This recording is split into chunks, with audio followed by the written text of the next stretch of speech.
ಓಂ ನಮಃ ಶಿವಾಯ.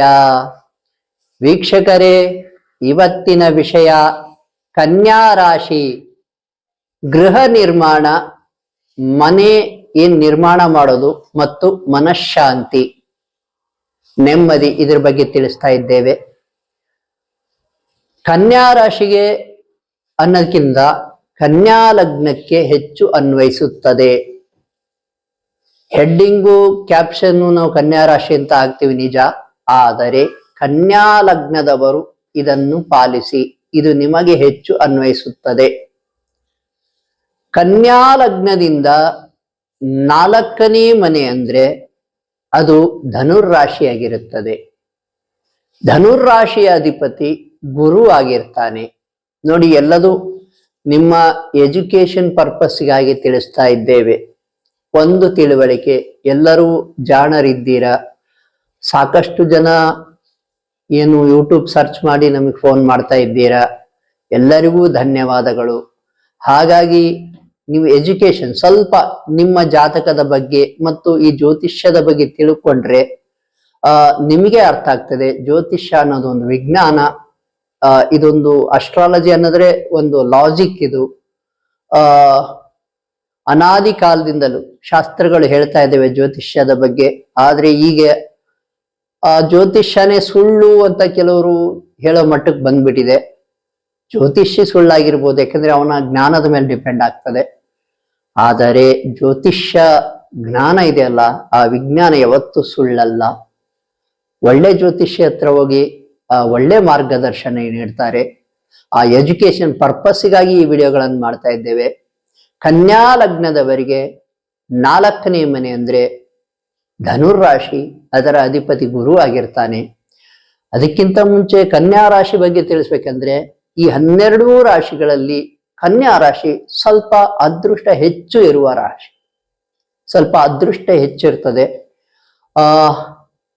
ಸಾಕಷ್ಟು ಕಾರಣಗಳಿಂದ. ಏನಂದ್ರೆ, ಆ ಕನ್ಯಾ ರಾಶಿಯಲ್ಲಿ ಹುಟ್ಟಿದವರಿಗೆ ಎಲ್ಲವನ್ನೂ ಫೇಸ್ ಮಾಡುವ ಸಾಮರ್ಥ್ಯ ಬಂದ್ಬಿಡುತ್ತೆ.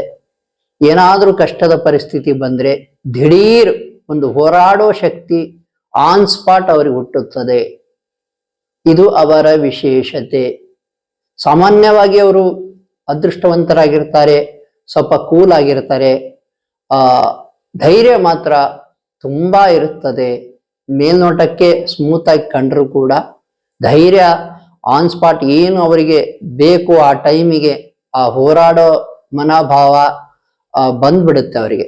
ಇದು ಅವರ ಲಕ್ ಯಾವಾಗಲೂ ಕೂಡ. ಇನ್ನು ಕನ್ಯಾ ರಾಶಿಗೆ ಶನಿದೇವರು ಸ್ವಲ್ಪ ಸಾಫ್ಟ್ ಆಗೇ ಇರ್ತಾನೆ. ಯಾಕೆಂದ್ರೆ ಕನ್ಯಾ ರಾಶಿ ಅಧಿಪತಿ ಬಂದ್ಬಿಟ್ಟು ಬುಧ ಆಗಿರೋದ್ರಿಂದ, ಬುಧ ಮತ್ತು ಶನಿದೇವರು ಮಿತ್ರ ಗ್ರಹಗಳಾಗಿರೋದ್ರಿಂದ ಕನ್ಯಾ ರಾಶಿಗೆ ಶನಿದೇವರು ಸ್ವಲ್ಪ ಸಾಫ್ಟ್ ಆಗೇ ಇರ್ತಾನೆ. ನೋಡಿ, ಕನ್ಯಾ ಲಗ್ನಕ್ಕೆ 4ನೇ ಮನೆ ಗುರು ಅಂತ ಹೇಳಿದೆ, ಗುರು ಅಧಿಪತಿಯಾಗಿರ್ತಾನೆ ಅಂತ. ಈ 4ನೇ ಮನೆ ಬಗ್ಗೆ ತಿಳಿಸ್ಬೇಕಂದ್ರೆ, 4ನೇ ಮನೆ ತುಂಬಾ ಇಂಪಾರ್ಟೆಂಟ್ ಆಗಿರುತ್ತೆ ಮನುಷ್ಯನ ಜೀವನದಲ್ಲಿ.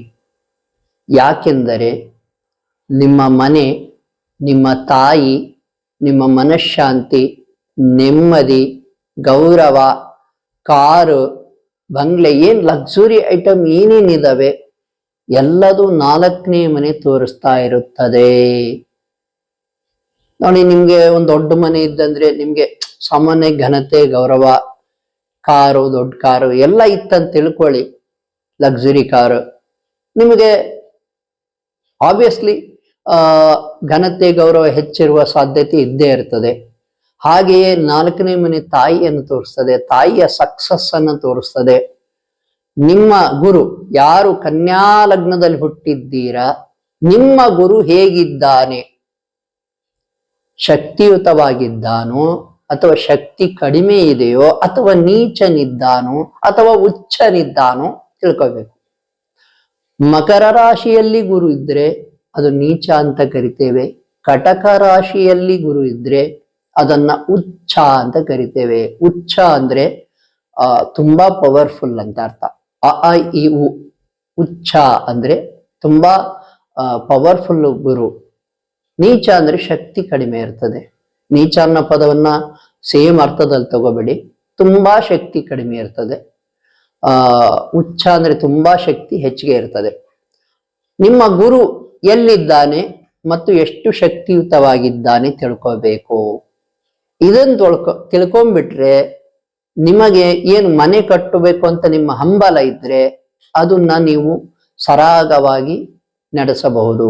ನೋಡಿ, ಗುರುವಿಗೆ ಅಕಸ್ಮಾತ್ ಗುರುವಿಗೆ ರಾಹು ಟಚ್ ಇದ್ದ ಅಂತ ತಿಳ್ಕೊಳ್ಳಿ, ಗುರುವಿನ ಜೊತೆಗೆ ರಾಹು ಇದ್ರೆ ಅಥವಾ ಗುರುವನ್ನು ರಾಹು ಬೇರೆ ಎಡೆಯಿಂದ ನೋಡ್ತಾ ಇದ್ರೆ ನೋಡಿ, ಇವೆಲ್ಲ ನಿಮಗೆ ತೊಂದರೆ ಕೊಡ್ತಾ ಇರ್ತವೆ.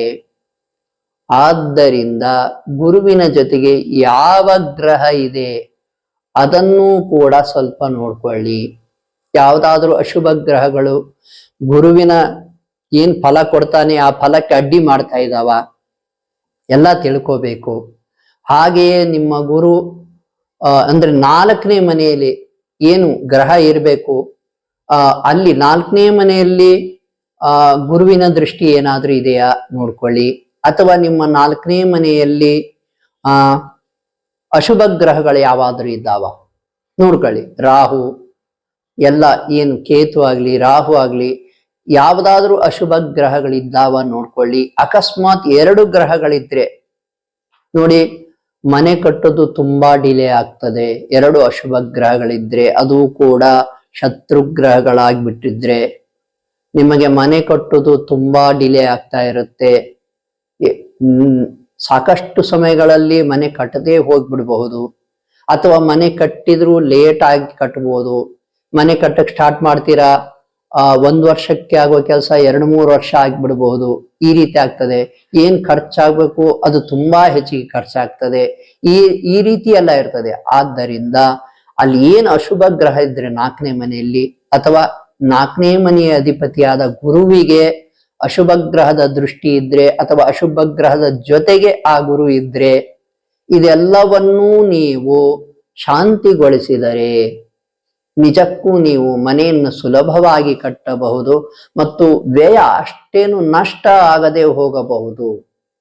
ಅಷ್ಟೇ ಅಲ್ಲದೆ ನಿಮ್ಮ ಮನೆ ಕಟ್ಟಿದ್ದೀರಪ್ಪ, ಮನೆಯಲ್ಲಿ ಮನಃಶಾಂತಿ ಇಲ್ಲ ಅನ್ನೋದಾದ್ರೆ, ಏನು ಒಬ್ರಿಗೊಬ್ರು ಕಲಹ ಇದೆ ಅನ್ನೋದಾದ್ರೆ, ಕಿರಿಕಿರಿ ಇದೆ ಅನ್ನೋದಾದ್ರೆ, ಸಕ್ಸಸ್ ಇಲ್ಲ ಅನ್ನೋದಾದ್ರೆ ಆಗಲೂ ಕೂಡ ನಿಮ್ಮ ಗುರು ಹೇಗಿದ್ದಾನೆ ನೋಡ್ಕೊಳ್ಳಿ. ಆ ಗುರುವಿನ ಧ್ಯಾನ ಮಾಡೋದ್ರಿಂದ, ಗುರುವನ್ನು ಶಕ್ತಿಯುತಗೊಳಿಸೋದ್ರಿಂದ, ಬಲಯುತ ಪಡಿಸೋದ್ರಿಂದ ನಿಮ್ಮ ಮನೆಯಲ್ಲಿ ಮನಃಶಾಂತಿ ಸ್ಥಾಪನೆ ಆಗ್ತದೆ. ನಿಮಗೆ ಸಕ್ಸಸ್ಸು ಹೆಚ್ಚಾಗ್ತದೆ. ನಿಮ್ಮ ತಾಯಿಯ ಸಕ್ಸಸ್ ಕೂಡ ಹೆಚ್ಚಿಗೆ ಆಗ್ತದೆ. ಅಷ್ಟೇ ಅಲ್ಲ, ಗೌರವ ಪ್ರಾಪ್ತಿ ಎಲ್ಲ ಆಗ್ತಾ ಇರ್ತದೆ. ನೋಡಿ, ಯಾರಾದರೂ ಯಾವುದೇ ರಾಶಿಗಳಾದವರು ಮನೆ ಕಟ್ಟಬೇಕಂದ್ರೆ ಗುರುಬಲ ಇದೆ ಅಥವಾ ಇಲ್ಲ ನೋಡ್ಕೊಳ್ಳಿ. ನಿಮ್ಮ ಶಾಸ್ತ್ರಿಗಳ ಹತ್ರ ಹೋಗಿ ಗುರುಬಲ ಇದೆಯಾ ಈ ವರ್ಷ ಕೇಳ್ಕೊಳ್ಳಿ. ಯಾವಾಗ ಗುರುಬಲ ಇದೆಯೋ ಕಟ್ಟಿ, ಆಗ ನಿಮ್ಮ ಕೆಲಸ ತುಂಬಾ ಸರಾಗವಾಗಿಯೂ ಆಗ್ತದೆ, ಸುಲಭವಾಗಿ ಆಗ್ತದೆ ಮತ್ತು ಹೆಚ್ಚು ನಷ್ಟ ಆಗೋದಿಲ್ಲ. ಬೇಗ ಕೂಡ ಮನೆ ಮುಗಿದು ಹೋಗ್ತದೆ. ನೋಡಿ, ನನ್ನ ಕ್ಲೈಂಟ್ಸ್ಗೆ ಒಬ್ಬರಿಗೆ ನಾನು ಮೇ 10ನೇ ತಾರೀಕು ಇಟ್ಕೊಟ್ಟಿದ್ದೆ. ಒಂದು 2019 ಅನ್ಕೊಂತೀನಿ. ಡೇಟ್ ಎಕ್ಸಾಕ್ಟ್ಲಿ ನೆನಪಿಲ್ಲ. ಮೇಯಲ್ಲಿ ಇಟ್ಕೊಟ್ಟಿದ್ದೆ ಡೇಟ್ ಅನ್ನ. ನವೆಂಬರ್ ಅಲ್ಲಿ ಮನೆ ಕಟ್ಟೇ ಬಿಟ್ರು. 6 ತಿಂಗಳಿಗೆ ಮನೆ ಮುಗಿದೋಗಿತ್ತು. ಹಾಗೆ ಗುರುಬಲ ಇದ್ದಾಗ ತುಂಬಾ ಸುಲಭವಾಗಿ ಕೆಲಸ ಮುಗಿಸ್ಬಿಡ್ಬಹುದು. ಆದ್ದರಿಂದ ಗುರುಬಲ ಇದೆಯಾ ನೋಡ್ಕೊಳ್ಳಿ. ಗುರುಬಲ ನೋಡಿ, ಗುರು 1 ವರ್ಷಕ್ಕೆ ಒಮ್ಮೊಮ್ಮೆ ಸಂಚಾರ ಮಾಡ್ತಾನೆ ಒಂದು ಮನೆಯಿಂದ ಒಂದು ಮನೆಗೆ. ಅಂದ್ರೆ ಈ ವರ್ಷ ಕಟ್ಟಕ್ಕೆ ಗುರುಬಲ ಇಲ್ಲ ಅಂದ್ರೆ ಮುಂದ್ ವರ್ಷ ಬಂದೇ ತಿರುತ್ತೆ. ನೀವು ಯೋಚನೆ ಮಾಡ್ಲಿಕ್ಕೆ ಹೋಗ್ಬೇಡಿ. ಗುರುಬಲ ಬಂದಾಗ ಕಟ್ಟಕ್ ಸ್ಟಾರ್ಟ್ ಮಾಡಿ, ತುಂಬಾ ಸುಲಭವಾಗಿ ಮನೆಯನ್ನ ಕಟ್ತೀರಾ. ಕನ್ಯಾ ಲಗ್ನದವರು ಗುರು ನಿಮಗೆ ಏನಪ್ಪಾ ಅಂದ್ರೆ 2 ಮನೆಯ ಅಧಿಪತಿಯಾಗಿರ್ತಾನೆ. ಒಂದು 4ನೇ ಮನೆ, ಇನ್ನೊಂದು 7ನೇ ಮನೆ. ನೋಡಿ, 7ನೇ ಮನೆ ಸಂಗಾತಿಯನ್ನು ತೋರಿಸ್ತಾ ಇರ್ತದೆ, 4ನೇ ಮನೆ ತಾಯಿಯನ್ನು ತೋರಿಸ್ತಾ ಇದೆ ಮತ್ತು ನಿಮ್ಮ ಮನೆ, ಮನಃಶಾಂತಿ, ನೆಮ್ಮದಿ, ಕಾರು ಎಲ್ಲದನ್ನೂ ತೋರಿಸ್ತದೆ. 7ನೇ ಮನೆ ಸಂಗಾತಿಯನ್ನು ಜೊತೆಗೆ ಮತ್ತು ಪಾರ್ಟ್ನರ್ಶಿಪ್, ಯಾರ ಜೊತೆಗಾದ್ರೂ ನೀವು ವ್ಯವಹಾರದಲ್ಲಿ ಪಾರ್ಟ್ನರ್ಶಿಪ್ ಮಾಡಿದ್ರೆ ಅದನ್ನು ತೋರಿಸ್ತಾ ಇರ್ತದೆ. ನಿಮಗೆ ನೀವು ಈ ಗುರುವನ್ನು ಸರಿ ಮಾಡ್ಕೊಂಡ್ಬಿಟ್ರೆ 4ನೇ ಮನೆಯು ಆಕ್ಟಿವೇಟೆಡ್ ಆಗ್ತದೆ, 7ನೇ ಮನೆ ಕೂಡ ಆಕ್ಟಿವೇಟೆಡ್ ಆಗ್ತದೆ. ಇದರಿಂದ ನಿಮಗೆ ತುಂಬಾ ಉಪಕಾರಿ ಆಗ್ತದೆ, ಉಪಯೋಗವಾಗ್ತದೆ. ವೀಕ್ಷಕರೇ, ನಮ್ಮ ಜ್ಯೋತಿಷ್ಯ ಜೈ ಹೋ ಯೂಟ್ಯೂಬ್ ಚಾನಲ್ಗೆ ಸಾಕಷ್ಟು ಜನ ಕರೆ ಮಾಡ್ತಾ ಇದ್ದೀರಾ. ಧನ್ಯವಾದಗಳು. ನಿಮಗೆಲ್ಲರಿಗೂ ಭಗವಂತ ಒಳಿತನ್ನು ಮಾಡಲಿ. ಸಾಕಷ್ಟು ಜನ ತೊಂದರೆಯಿಂದ ಸಾಕಷ್ಟು ಜನ ಹೊರಗೆ ಬಂದ್ಬಿಟ್ಟಿದ್ದಾರೆ ಆಲ್ರೆಡಿ. ಕೆಲವರು ಅವರೆಲ್ಲ ಫೋನ್ ಮಾಡಿ ತಿಳಿಸ್ತಾ ಇದ್ದಾರೆ, ಗುರುಗಳೇ ನೀವು ಹೇಳಿದ್ ಕೇಳಿ, ನಿಮ್ ಮಂತ್ರ ಧ್ಯಾನ ಮಾಡಿ, ನೀವು ಹೇಳಿದ ದೇವಾಲಯಗಳಿಗೆ ಹೋಗಿ ಒಳ್ಳೇದಾಗಿದೆ ನಮ್ಗೆ ಅಂತ ನಮ್ಗೆ ಫೀಡ್ಬ್ಯಾಕ್ ಕೊಡ್ತಾ ಇದ್ದಾರೆ.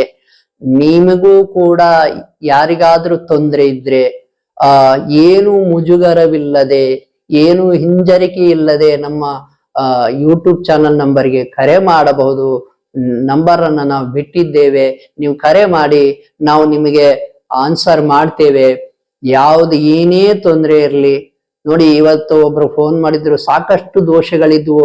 ಅವರೆಲ್ಲರಿಗೂ ದೋಷಗಳನ್ನು ಯಾವ್ಯಾವ ರೀತಿ ಇದಾವೆ ಅಂತ ತಿಳಿಸಿದ್ದೇವೆ. ನಾವು ಮೊದಲು ಜಾತಕದ ವಿವರಣೆಯನ್ನೇ ಕೊಡ್ತೇವೆ. ನಿಮ್ಮ ಕುಂಡಲಿಯಲ್ಲಿ ಏನು ಶಕ್ತಿ ಇದೆ, ಏನು ಶಕ್ತಿ ಇಲ್ಲ, ಯಾವ ಗ್ರಹ ತುಂಬಾ ಚೆನ್ನಾಗಿದೆ, ಯಾವ ಗ್ರಹ ಚೆನ್ನಾಗಿಲ್ಲ, ಚೆನ್ನಾಗಿಲ್ಲದ ಗ್ರಹ ಏನು ತೊಂದರೆ ಕೊಡ್ತಾ ಇದೆ, ಎಲ್ಲವನ್ನು ವಿವರಿಸಿ ಹೇಳಲಾಗುತ್ತದೆ. ಅಷ್ಟೇ ಅಲ್ಲ, ವಾಮಾಚಾರ ದೋಷಗಳು, ಮಾಟ ಮಂತ್ರ ದೋಷಗಳಿದ್ರೆ, ಈ ಆತ್ಮಗಳ ಪ್ರಯೋಗ ಆಗಿದ್ರೆ ಅದನ್ನೂ ಕೂಡ ತಗ್ಗಿಸಲಿಕ್ಕೆ ನಾವು ದಾರಿಯನ್ನು ತೋರಿಸ್ತೇವೆ, ಸೂಕ್ತ ಸಲಹೆಯನ್ನು ನೀಡ್ತೇವೆ. ನೀವು ನಮಗೆ ಕರೆ ಮಾಡಬಹುದು. ಶುಭವಾಗಲಿ.